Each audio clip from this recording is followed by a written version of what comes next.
અમેરિકામાં ડોક્ટર બનેલી મહિલા સાથે મિત્રતા કેળવી તેના ફોટા મેળવી વાયરલ કરવાની ધમકી આપી કરોડો પડાવનાર આરોપીએ વધુ 7 જેટલી દીકરીઓને શિકાર બનાવી હોવાનું સામે આવ્યું છે। અમેરિકામાં ડોક્ટર બનેલી મહિલાને બ્લેકમેલ કરવાનો મામલો આરોપી ગુરુપ્રસાદ અપ્પા નાયડુ વિરુદ્ધ હૈદરાબાદના પોલીસ સ્ટેશનમાં કુલ ₹32 લાખ છેતરપિંડીની ફરિયાદ નોંધાવાઈ છે।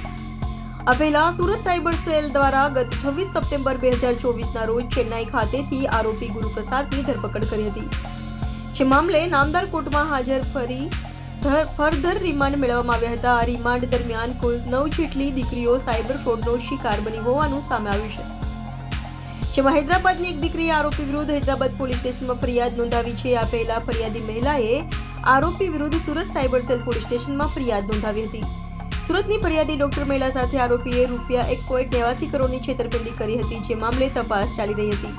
આ તપાસ દરમિયાન પોલીસે આરોપીને ચેન્નઈથી ધરપકડ કરી હતી।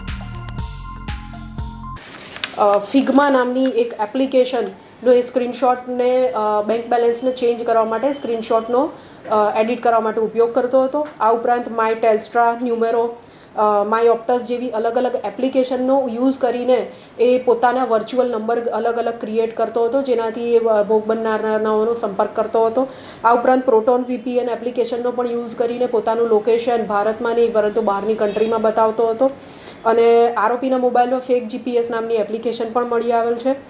અને આ ઉપરાંત મહિલાઓનો સંપર્ક સાધવા માટે બીજી પણ એમોનો ઉપયોગ કરતો હતો, જેમ કે ગૂગલ પરથી સારા એવા બંગલોઝ અને ફ્લેટ્સ લક્ઝરિયસ હોય એના ફોટા ડાઉનલોડ કરીને ફેસબુક પર અલગ અલગ જે ગ્રુપ હોય છે ફ્લેટમેટ્સ વગેરે એની અંદર પણ એ આ પોતાને ફ્લેટમેટ જોઈએ છે અને પોતે ફિમેલ છે એ રીતે પોઝ કરીને આ એકાઉન્ટ્સ ઉપર એ પોસ્ટ કરતો હતો આ ઘરના ફોટા કે મારે ફ્લેટમેટ જોઈએ છે।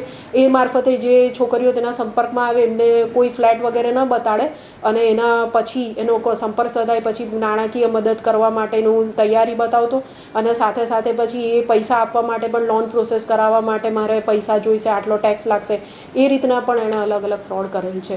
આ હજુ અત્યારે આરોપીના રિમાન્ડ પૂરા થયેલ છે અને સાયબર સેલ દ્વારા આગળની જે કાયદાકીય કાર્યવાહી અને તપાસ ચાલુ છે।